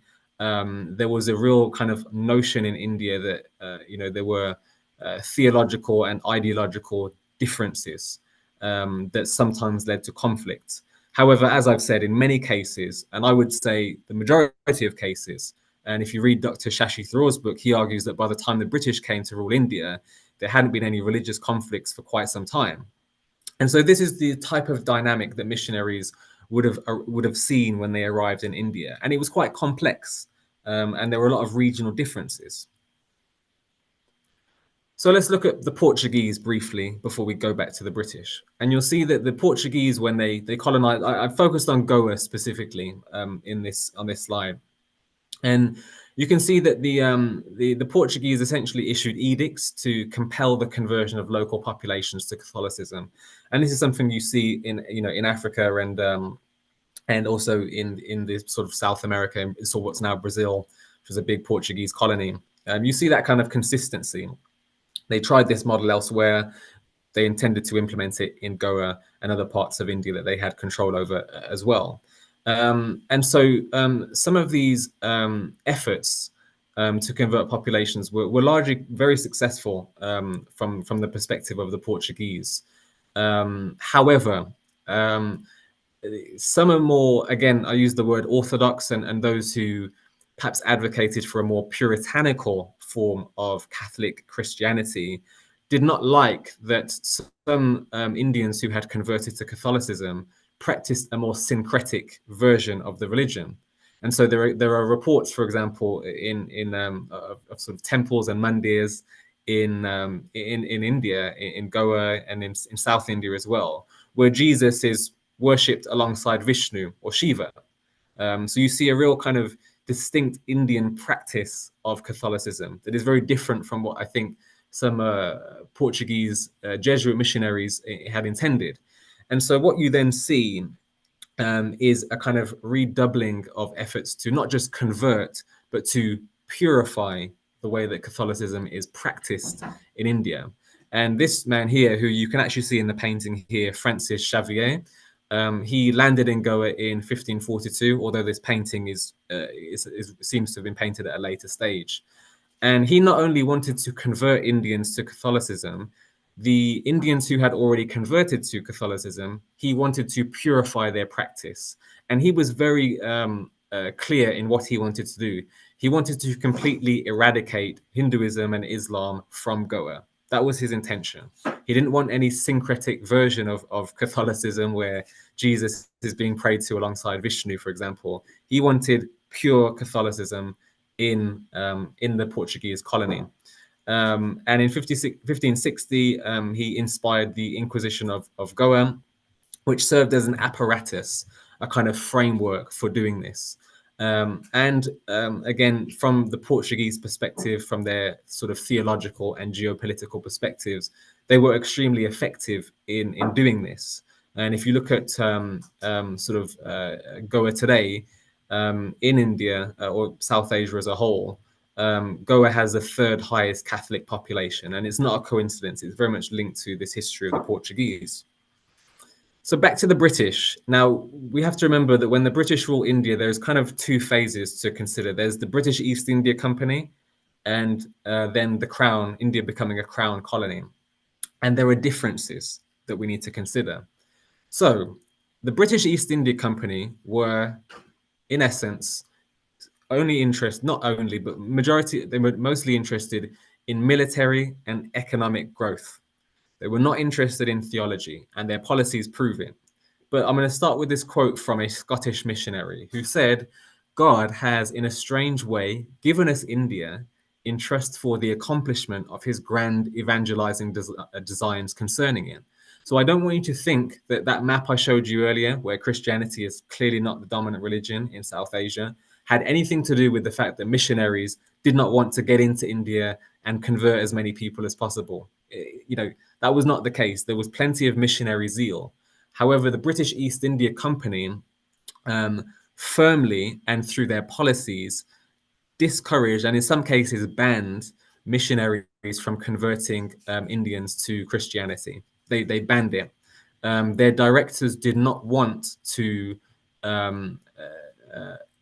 introduce any drastic changes to the Indian social equilibrium that may engender conflict and add extra layers of complexity, particularly after the British East India Company had a lot of military success in India and were very rapidly establishing themselves as a dominant power, not just over Indians, but also over other Europeans that had an interest in colonizing India as well. They did not want to upset that equilibrium. So the missionaries kind of operated on the down low. They did things like translating the Bible into Indian languages. So there's reports of it being translated into Bengali and Sanskrit. I don't know about Hindi, but definitely Bengali and Sanskrit. However, they were quite limited in what they could do. In 1813, after sort of years of attempting to lobby the British Parliament to, for the British East India Company to overturn their policies, they were successful. However, what the British East India Company essentially did was weigh them down in bureaucracy. And the British East India Company were the ones who had to accept applications from missionaries to come to India and undertake evangelical work. So although they had to change their official policies, they were very effective, again, from a kind of governance perspective of limiting how much influence missionaries can have. Now, what is the end result of this? By the time India then becomes a crown colony, although, yes, there have been efforts to convert populations and, there was minimal success, although there were exceptions to that rule. Compared to what you see in Africa and North and South America, for example, there is nowhere near the amount of scale of conversion to Christianity in India, nowhere near. And so what did the Crown do? And this is really important and actually informs, in many cases, the policies that the British took towards Indians in the diaspora, so in other British colonies as well. So this is really kind of quite important for understanding the impact that missionaries could have in India post 1858. And so the Crown, upon taking India over from the British East India Company, understood or had a strong sentiment that particularly after, the British call it the Indian Mutiny of 1858, Indians call it the War of Independence in 1858, the Crown were deeply concerned. They were deeply concerned, and Shashi Tharoor makes reference to this in his book. They were concerned by the fact that Hindus and Muslims seemed willing to unite in many cases to get the British out. And that deeply concerned them because they had observed that in some parts of India, there were tensions between Hindu and Muslim communities, but it scared them that the communities were willing to put aside their differences to get the British out.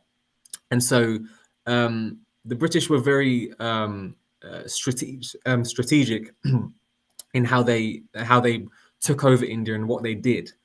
And Queen Victoria in 1858 explicitly instructed all of those in authority in India to abstain from interfering with the religious beliefs or worship of any subjects. And that came from the Crown. Now, we can look at that as an official policy, but we can also look at it as an ostensible policy, because in many cases, the British Crown was saying one thing, but doing other things. And we'll look into that in a bit more detail. And so we see that the British Crown provided plenty of funding for Christian schools in India, for example. And in many cases, missionaries had more freedom to try to convert Indians under India as a crown colony compared to India under the rule of the British East India Company. And actually, if you read the full transcript of what Queen Victoria says, she essentially asserts the superiority of Christianity as well. So there are underlying elements of that policy, of that edict, which still, in some ways, missionaries could look at and think, well, you know, we can still go to India, we can still try and convert populations. And so missionaries were very crucial in terms of education. And again, I mentioned the Crown funded the missionaries and gave them more funding. And one of the ways the missionaries used this was to set up schools and again provide education, which you see in other parts of the world as well. And they were instrumental in providing Western education to particularly the Indian elites, but they would often use this simultaneously to try to convert Indians to Christianity. And in many cases, well, not many, maybe an over-exaggeration, but in some cases they were successful. However, this is very, very important for understanding Indian history and the partition of India. Some of the more controversial and confrontational preaching styles adopted by British missionaries, particularly those advocating for a more puritanical form of Christianity in India, were not received well by many Indian communities. And actually, one of the things that seemed to wind people up and lead to, in some cases, riots. And in one case that I came across, there was an attempt to destroy one of these missionary schools.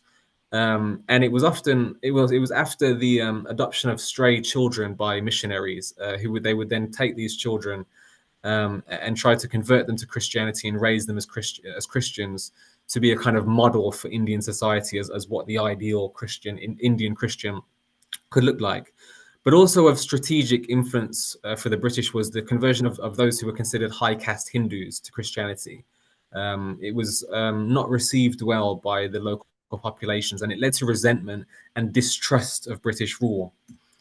It also led to a more demarcated sense of identity between Hindus and Muslims. It's not to say that it didn't exist before, but as I said, it was very dynamic. The way Islam was practiced in South Asia was quite unique. It was different, for example, from what you would find in Arabia. However, some of the actions of missionaries under the Crown fostered a stronger sense of Hindu and Muslim identity amongst the local populations. And it fostered a deeper sense of distrust in Britain, towards Britain, particularly in places like Bengal. And it got that bad.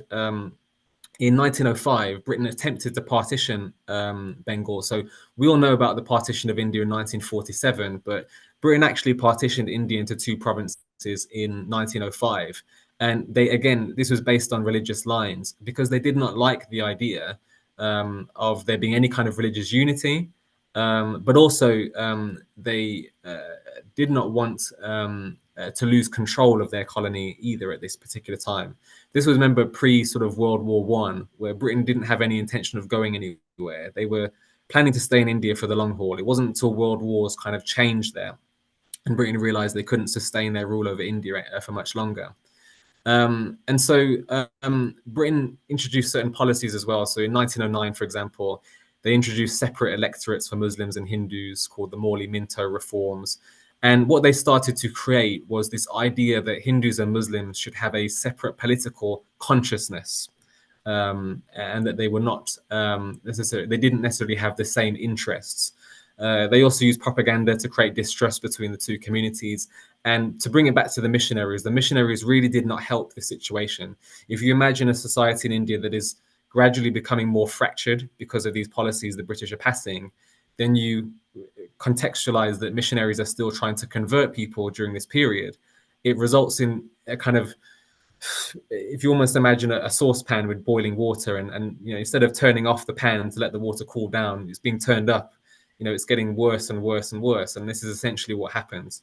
And it felt, you know, completely, you know, sort of could do another presentation on this, but this essentially boils over into what we know as the partition of India.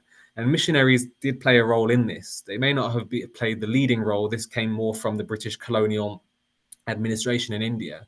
But the actions of missionaries and the consistent effort to try to convert Indian Hindus and Jains and Muslims to Christianity did not help that situation at all. It did not diffuse that situation. And so we just have 2 more slides before I wrap up. And so what about the Indians in the diaspora, in the Caribbean, in Africa, in Southeast Asia, for example? And I know that some of our colleagues have already covered this to some extent, but I'm going to try and kind of nuance it with what I've discussed in previous slides. And so for missionaries, they in some cases saw the opportunity to convert Indians in diasporic communities as an opportunity, as that they've been taken out of their ancestral context in India, and so there was perhaps a greater chance that they may respond well or better to Christianity than had been the case in India for the most part. However, this was really not the case for the majority of instances. Again, the British Crown officially had their policy of non-interference in the religious life of Indians, but again, were funding missionary efforts left, right, and centre. So some may view this policy from the Crown as ostensible rather than actual. However, one thing that policy did do, which is perhaps a contrast to the experiences of Native Americans and Africans, it enabled Hindus and Muslims in these diasporic contexts to practice their faiths without fear of forced conversion. It's not to say that there weren't strategic efforts within colonial frameworks to convert populations, but there wasn't that out and out fear as the Portuguese had done, where there's going to be an edict and they are going to officially ban you from practicing Islam or Hinduism within the colony. That simply didn't happen. And so most historians come to the conclusion that yes, you know, there are exceptions to this rule.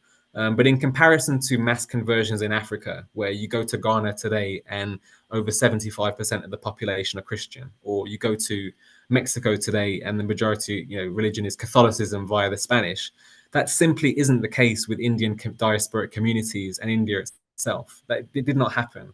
And so on the whole, historians have come to the conclusion that evangelical efforts of missionaries are essentially mostly viewed as unsuccessful in their efforts to proselytize to indentured East Indians in British colonies. And this quote I found quite interesting.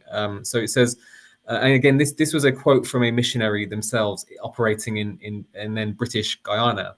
It says, there are some people in the colony who believe it is an easy matter to convert a heathen, quote unquote, or Mohammedan. For those of you who don't know, Mohammedan was a word the British used at the time to describe Muslims, to Christianity.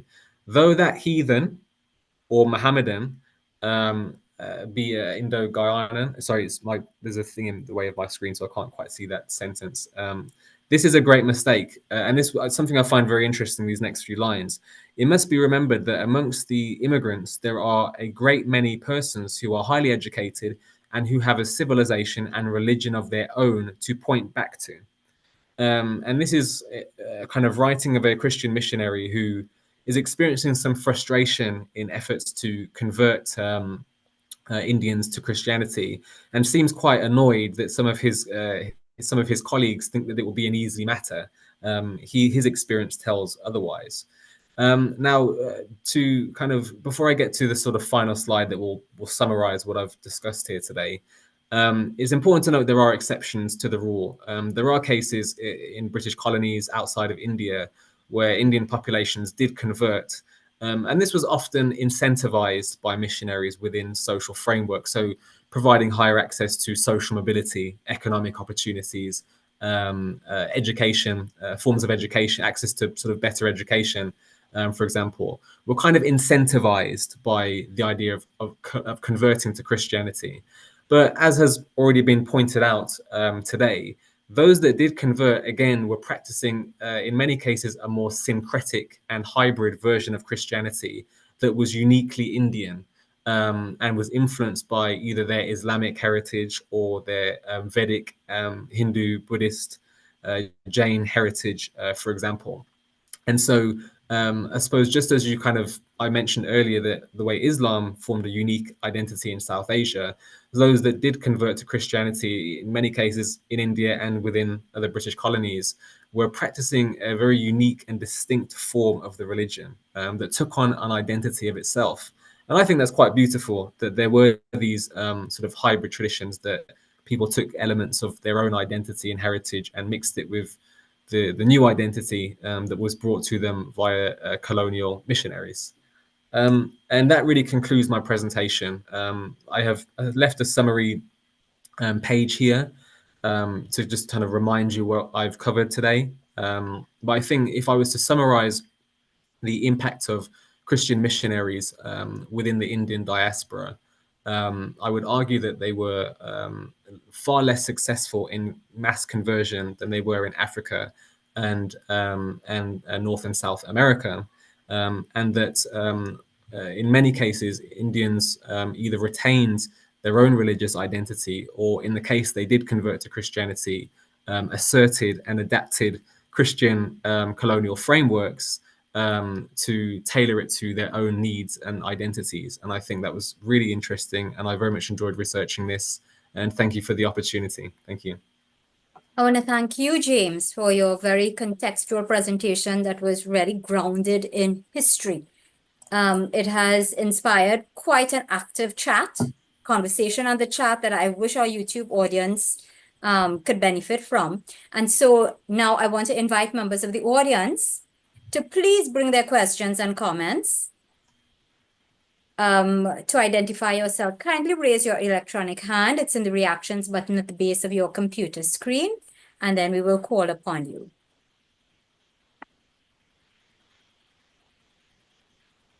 MK, I see you first. Go ahead, please. Can you hear me? Yes. Thank you so much. Sure. Thank you for those brilliant presentations. I thought I enjoyed them enormously. I think that I will just make a few comments and I won't keep it too long. First of all, I think we need to see what was Christianity's approach to slavery in all these parts, and what was the approach that Islam took. So because there was slavery by the Arabs in East Africa, but I think we need to study the notion of what was the contribution that Islam made to manumission or the eradication of slavery, and what was the Christian viewpoint. Secondly, I would also say that I saw in some presentations a lack of a problematic about the church's role during the colonial period. And I talked particularly about South Africa. When the Bantu Education Act was coming up, what role did the churches play? Because the schools were all closed. The government gave Africans a very, very poor educational system. And yeah, I must say I've been a beneficiary of the Catholic Church, because 3 of my siblings were born at the Holy Cross nursing home. So I'm not decrying the wonderful work done by Christianity in South Africa, but I think we need to study the complicity of the churches, or the silence of the churches, particularly in the 1950s, 1955 onwards, when apartheid was on the ascendancy. And I think these are, and the third point is the Dutch Reformed Church. I mean, what did they do in the name of Christianity, taking a very rigid Calvinist approach? and justifying the most pernicious form of racism on the basis of Christianity. I think these are important problematics that we have to come to grips with. Thank you. I don't wish to say more. I just wanted to make a comment. Very well. Thank you very much, MK. We have a number of people with their hands raised. So I'm going to ask Ranbir, please, if you have a question, go ahead, pose it now. Thank you. Thank you all the speakers today. It's been brilliant. I mean, I guess because I'm a history graduate, I kind of like James's one more, and he covered it brilliantly. Just wanted to say from what I put in the chat, there are Asian churches active in the UK, and I myself, what they were doing was, they were really active in pushing the anti-caste legislation, yeah, but they didn't like anyone from, like, say, my background. Basically, I kind of want to revert back to Hinduism. I just own my identity. I'm proudly polytheist. They don't like anyone arguing back, especially from Hindu background, against missionary efforts. That's either what happens now or historical. If you try and do that, I've actually been subject, not just been like censorship, but legal action, almost physical violence. That does still take place. So there's a variation, but that violent puritanical streak does still surface given the right circumstances, and that's in Britain.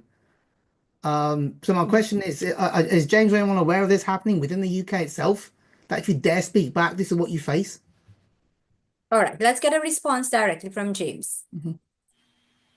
Thank you. Thanks for the question. My observation of faith in the UK, often within institutions, it's shied away from, and in many cases, people don't want to talk about it.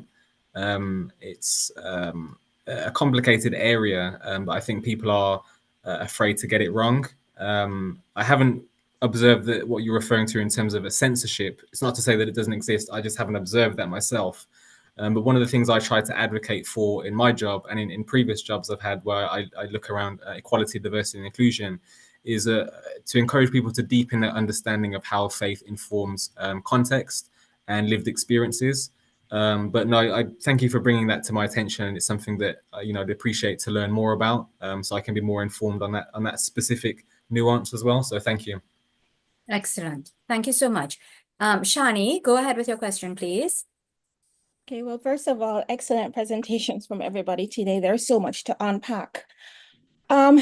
This really has to do with the stripping away of who you are. The presenters who we had today, who are Christian, don't really have what I consider to be Indian names. I'm wondering if this was just a practice that you actually get your Christian name. This is coming from a seat where in the baptismal records that I've been noticing, you're just given a new name. So you become Samuel Jackson, and you've really been stripped away from your Indian identity, your Indian roots. So I'm wondering if this is something that you've seen in other territories. This is definitely the case in Jamaica. And, how does it compare with the other territories where you suddenly are no longer part of that culture based on the name that you're given? And second point, very briefly, has to do with, the idea if you're more British or you become more British than the British, then automatically you go up on the socioeconomic scale. And that goes hand in hand with you being a Christian, because you being a Christian, you're more educated, and you know that these indigenous religions are therefore, less than. Yeah. And James, I would love to get a copy of your presentation as well. Thank you. Sure. Excellent. So let me ask AG, would you mind responding to Shani, please? No, thank you very much. No, I mean, I think it is an issue that has pervaded many different cultures throughout the Caribbean and elsewhere, where there's been a change of name that may not be perhaps what would have been part of your original identity. So I do recognize that maybe that was done for all sorts of nefarious reasons, which perhaps we're learning more and more about. Some of us have retained those names, to some extent. Others have changed. And indeed, what I find very interesting is that you have people of different cultures that have deliberately changed their name back to something that perhaps they see more in keeping with their ancestors and so on. So, yeah, I mean, I think, it goes back to the famous quote of Shakespeare, what's in a name, and I think a name is very, very important because it's symptomatic and indicative of your identity. So the more we learn about what has happened in terms of the disenfranchisement of people from different cultures, I think the more there may be a tendency to go back to those roots. So I don't know to what extent that deals directly with the question, but I do think that it's something that, merits further research. Okay, great. Thank you. Sure. You've dealt with the question of the names, but I think Shani also raised a point there in terms of superiority, or rather arrogance, by some converts to Christianity. How do you feel about that? Well, I mean, I think that in many ways one can see how the missionary impetus has evolved over the years. So I think that some of the early missionaries, for example, those that would have accompanied Christopher Columbus, came with that zeal, but also in some ways that misguided notion of converting people to Christianity.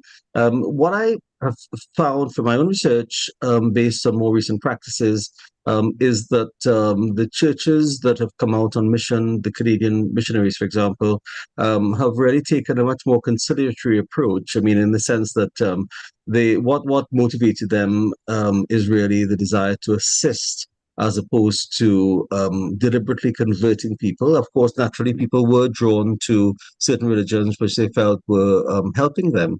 But in terms of the notion of superiority, I think certainly that did exist in the very early days. But for example, if I give the Catholic Church as an example, the documents of Vatican II called very much for interreligious dialogue, and it really called particularly for respect for all religions. And I think in some ways that is much more in keeping with the modern thinking as opposed to what may have motivated some of the early missionaries, which I fully accept perhaps they took a very misguided approach in terms of how they should come to deal with people from different religious backgrounds. Excellent. Thank you very much for your response. Dr. David Subran. Yes. The Good afternoon to all. The impact of Christian churches on the Indian diaspora. Now, there were not only positive impacts. Propaganda is when you give one side of the story, but neglects the other. John Morton of Trinidad, edited by his wife Sarah, referred to the Hindus as idolaters, as heathens, and when interviewed by Patrick Keenan, who came here to check out the schools in Trinidad and Tobago, he said that his mission in education is to save India from receiving more heathens. And those who decided to remain here will improve the society. Now, I can understand his perspective to some extent. But why was it necessary, as the lady mentioned just now, to pull these Indians, helpless Indians to some extent, from their roots and their traditions, to impose non-Indian names on them, and to make them ashamed of their dress, their food? The same roti that people line up nowadays and so on. At one time, it was used to ridicule us. I endured that. The marriage practices, and those things. And we should note also that some of those who came ended up being owners of large corporations. For example, if you do the research, you will see that Kenneth James Grant came here as a missionary in 1870. And by 1872, there was this incorporation of a large company called Gordon Grant, which is still around today, we cannot be part of this diaspora. I'm speaking as the grandchild of an Indian who came from Barnsley in India. We cannot just sit down and accept this. We have benefited through education and so on, but we must realize that part of our beliefs and our traditions was stolen from us, and we learned to deny our own culture, which is a dangerous thing. Thank you. Thank you very much, Dr. Subran. Ladies and gentlemen, Dr. Devanand Bhagwan is with us. He has asked for a few minutes to speak, but Dr. Bhagwan, I'm going to ask you, kindly respond to Dr. Subran's comment, if you don't mind. We're running out of time, and we have some other persons with their hands up. So I'm going to ask you to please, just respond to Dr. Subran. Thank you. Okay, I agree with Dr. Subran. Indeed, it's a really unfortunate thing that Indian culture was misunderstood and was despised, and Indians were put down, unfortunately. That's the negative side. Okay, the positive, I think it was a very positive thing to address the issue at hand, which is what's the impact of Christian churches on the Indian diaspora. I'm thinking in terms of the Caribbean in the 19th and 20th century, the churches, especially the Canadian mission churches, Presbyterian, they did an enormous amount of good that I've researched, that I know of, especially for the Indian women. They were being neglected. The Indians were in Trinidad, especially in Guyana, were despised. They were looked down upon. But the churches provided education for them, and this was not a tool just to convert. Okay, just a very brief snippet of my own life. I was born a Hindu, passionate Hindu, and I'm now a follower of Jesus Christ. Okay, and so I was not coerced into conversion.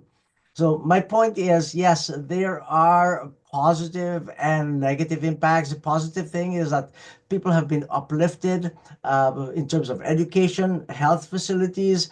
James spent an enormous amount of time talking about Christianity in India.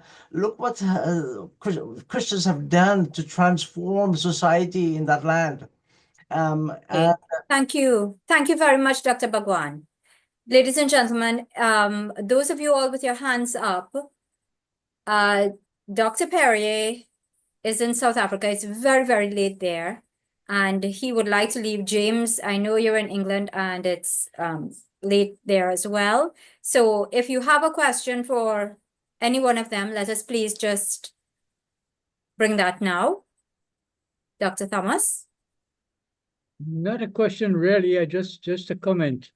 Okay, can you just hold with that comment, please? Jay, do you have a question or a comment? No, just a comment, because okay, just one second, please. Yeah, just one second.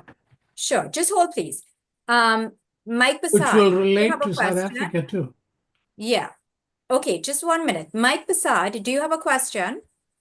No, it's just a short statement. It's 3 sentences. Okay, just hold. If the theme, Mr. Passad, hold, please. Okay, Jay, because it involves South Africa, go ahead, please. The thing is, you have to go a little back in time, because the doctrine of discovery that gave the powers of all those colonizers and people who discovered the different lands and colonized, they had the blessing of the Pope. And the Pope was the head of the Roman Catholic Church. And that is how everybody was told to go to these lands and convert the heathens, the savages, and so on and so forth. That has to be discussed. And secondly, in South Africa, we found that the church was very, very much behind the Afrikaner running of the country right from the days of the Great Trek, where the person, the Afrikaner, the Dutch, used the Bible of the Dutch Reformed Church and went around the country and said, we are the chosen people and we have to govern you. And people were dominated right from the beginning. And that is why we found the Congress movement come forward. And in 1948, when the time apartheid was passed as a law which separated 4 races, the churches were sitting by and they were doing the what we conversions and so on, but they used it to divide and rule. And that is how we had job reservation, we had different school systems and so on. And the Indian population fought back and they built their own schools. And then there was a battle between the evangelists, and they came here. And I'll give you a cute one. I was teaching at that time, where one evangelist went into the township of Chatsworth, and what he did with the lamps, you know, the lamps that the Indians use, the brass lamps, he made brass lamps in India with the Jesus Christ on it. Okay. And tried to say that Jesus Christ was the what you call the best part of living, and all your religious principles and religious practices are Okay. not good. So that is a little deeper that one has to go and to see how the British use this to divide and rule. And that is what happened. And that is why people grasped at whatever they could get. And that is why they were educated. They were sent to universities and colleges. I'm a Right. Christian, so you get first preference. Mm-hmm. So you Yeah, see, thank this you very is much, this eh? is in the same principle of the doctrine of discovery, where the Pope and then the Church of England gave powers to the colonizers to go and get the. I found this out when I was doing the indigenous question in Canada, where they said, take the savage out of the savage. Right. Thank you What can very I much, say? I Dave. can't say more. Let's get a response. Let's get a response from Dr. Perrier. Sorry, just to clearly the role of the church in justifying apartheid, in being complicit in apartheid, and indeed in challenging apartheid is very complex. Different individuals, different sections within the church, different groups in the church in terms of their own racial mix. The person I mentioned earlier, Archbishop Hurley, stood out as a Catholic bishop standing against apartheid, but did not have the backing of most of his fellow bishops at the time. Similarly, Desmond Tutu in the Anglican tradition, of course, famously resisting apartheid, but not always with the support of other Anglican bishops. So I think one of the things we need to recognize is there is always a complexity in these responses, and different individuals, different groups, and often a function of personality, often a function of context. And one of the things that we do see, interestingly, within the religious framework of South Africa is people of different religious backgrounds, but sharing similar political ideals, joining together and finding common cause with each other, often finding greater cause with people from different religious traditions than from people within their own religious traditions, and the benefits of that in terms of creating greater religious cohesion. Excellent. Thank you very much, Dr. Perrier. Mike Passad.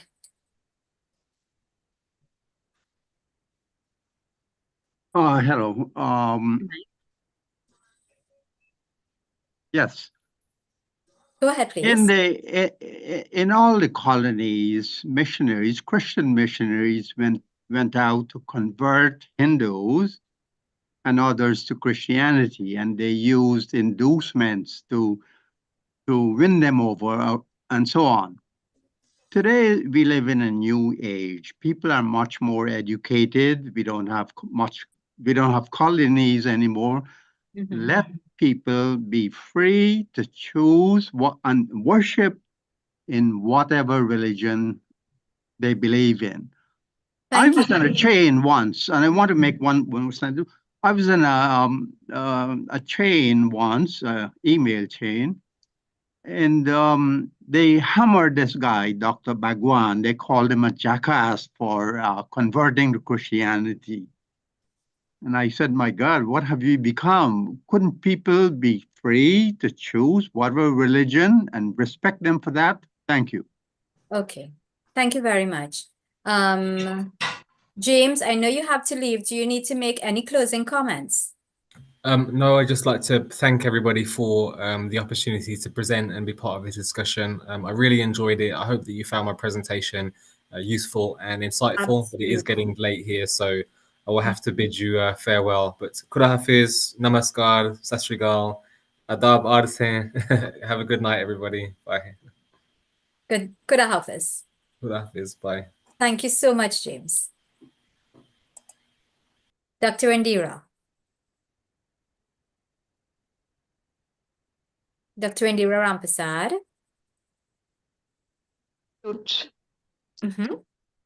Oh, you need to unmute again.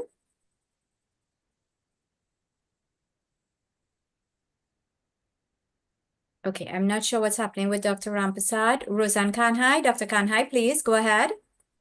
Okay, hi. Can you hear me? Yes. Yeah. Well, thanks to all the participants, and thanks to both of you for organizing this session.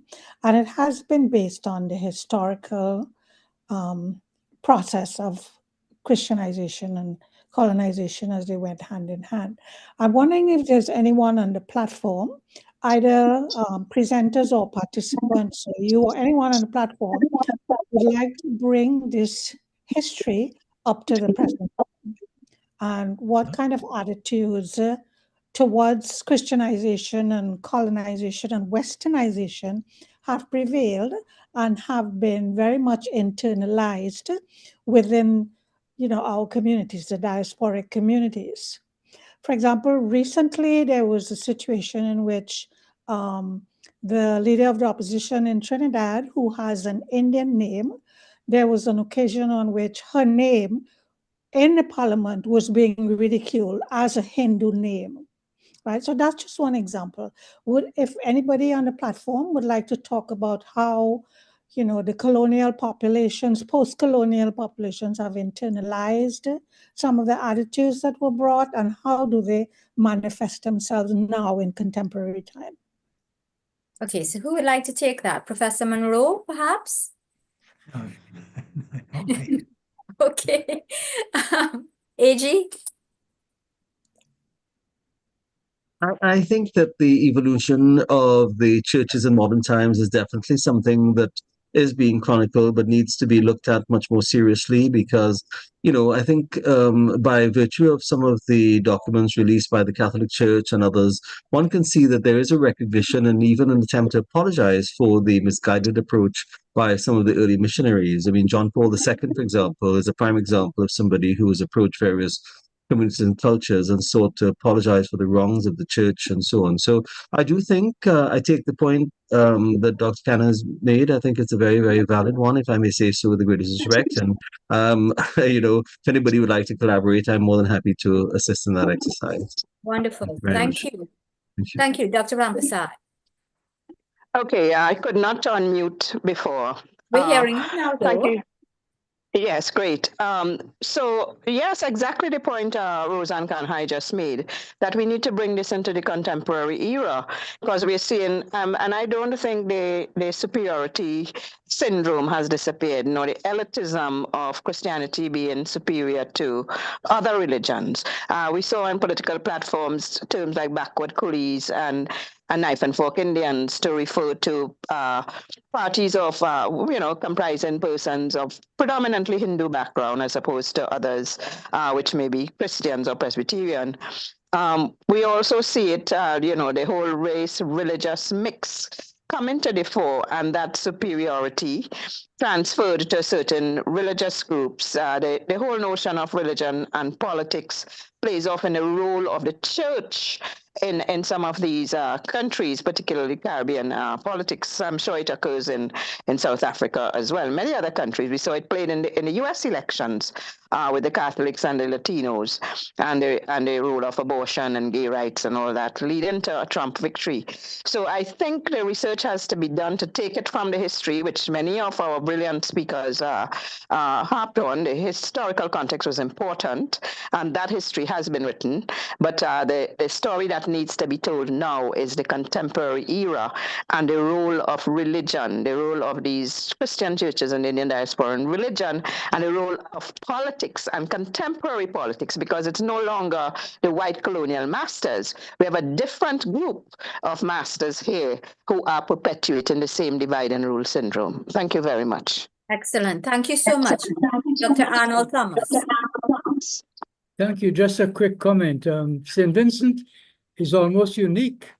You can hardly find anyone with an Indian name, original Indian name, or who is a Hindu.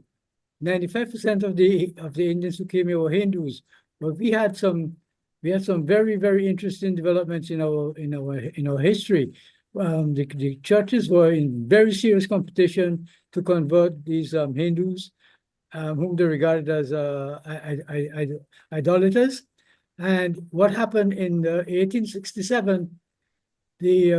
Whenever an Indian child was christened by, say, the Wesleyan, the Anglican Church got involved and said, no, that's the right of the Anglican Church to convert these Hindus as Christian, and they rebaptized and rechristianized those Indian children until the Archbishop of Canterbury had to get involved and said, stop this nonsense. So that was in 1867.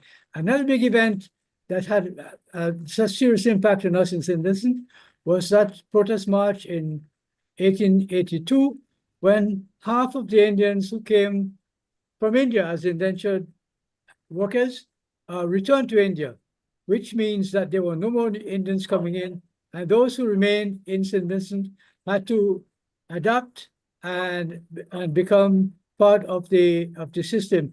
And that's when Christianity took over almost completely by the 1890s. So nowadays, we find, and it's not only competition among the churches between Christians and Hindus, but now it's competition, as somebody just mentioned, it's competition among the Christian churches. Like, for instance, nowadays, we have a lot of Indians in St. Vincent who have been converted to Seventh-day Adventism, and that is now one of the biggest religions here in St. Vincent. So in terms of our heritage and culture, we've lost everything that is Hindu related, and now we're Christians and Creole. That's where we are now. Thank you very much. Thank you so much, Dr. Thomas. Now, Professor Monroe, as someone who's worked in the Pacific Islands as much as you have, can you tell us a little bit about whether or not what Dr. Thomas has described is the same situation there or different? Oh, I'm really a very secular person. Didn't take too much notice of what was going on in the various religions in Fiji. One thing that was disturbing, I found, was that the Methodist Church became increasingly ethno-nationalist. At a time when far more toleration was required. So it's I'm not really able to say much more than that, because apart from attending the Anglican Church a couple of times, because the dean there was a postgraduate student of mine, I'm really not the person to answer that. If you'd asked me about Tuvalu, where I'd done my PhD, maybe I could answer the question more satisfactorily, because I was right in the middle of it. This is in the 1970s, and it was an island group where there was basically just the one religion. Everyone had the same religion, and there was the ethic of one island, one village, one religion, and community, and that was the basis of community solidarity. All right, thank you so much for sharing that, and thank you very much for participating in today's discussion. Ladies and gentlemen, we have gone over our time by 15 minutes. I want to say thank you all very much. Thanks to our speakers for your sacrifice and for giving so freely of your time, your experience, your knowledge, your skills, and your expertise. We really appreciate it. At this point in time, I want to turn you all over to Shakira, but please don't leave yet. We have just a presentation, a brief presentation in the spirit of the season to leave you with. Shakira, go ahead, please. Thank you, Shalama. We want to thank everyone for taking the time to attend and to participate. And as we said earlier, this public meeting is being hosted by the Indo-Caribbean Cultural Center, led by Dr. Kumar Mahabir. So we thank everyone for taking the time to participate. Our exciting topic for next Sunday will be the impact of Muhammad Rafi's songs on the Indian diaspora. And so, to put you into the festive mood, we end today with a special Hindustani classical rendition of Carol of the Bells. Now, this was performed at Queen's Hall in Trinidad in 2020. Nival Chetlal renders the Christmas composition with his incredible vocals while playing the sitar. He is accompanied on the tabla by Arshad Khan, a musical ambassador from India, and the superb dances of Suzanne Mohip and her daughter Sunanda complement the music with a sublime Kathak dance. So we end the program today with this wonderful presentation. Thank you, everyone.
Sweet silver bells all seem to say, throw cares away. Christmas is here, ringing good cheer. Ding, young and old, dong, and the bold. Ding dong, ding dong, that is their song. With joyful ring, all caroling. One seems to hear words of good cheer from everywhere, filling the air. Oh, how they pound, raising their sound. Oh, here and there, telling their tale. Gaily they ring, while people sing songs of good cheer. Christmas is here. Merry, merry, merry, merry Christmas. Merry, merry, merry, merry Christmas. On they send, on without end, their joyful tone to every home. Hark how the bells, sweet silver bells, all seem to say, throw cares away. Chan chananan, chan chananan, chan chananan, chan chananan. Ding dong, that is their song. With joyful ring, all caroling. Dim tananana, dim tananana, dim tananana, dim tananana, tom tananana, tom tananana, tom tananana, tom tananana. Sa sa sa ni da pa pa pa ma ga re re re ga re sa sa sa sa sa sa sa sa ni da pa pa pa ma ga re re re ga re sa sa sa sa sa.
Thank you, everybody. So we will end the recording and the live streaming now.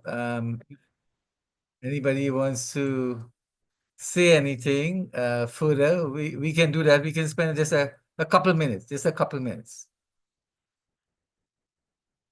I'd just like to say, Dr. Mahabir, Shalimash, and Shakira, it was a wonderful experience. Thank you very much for the opportunity, and I enjoyed all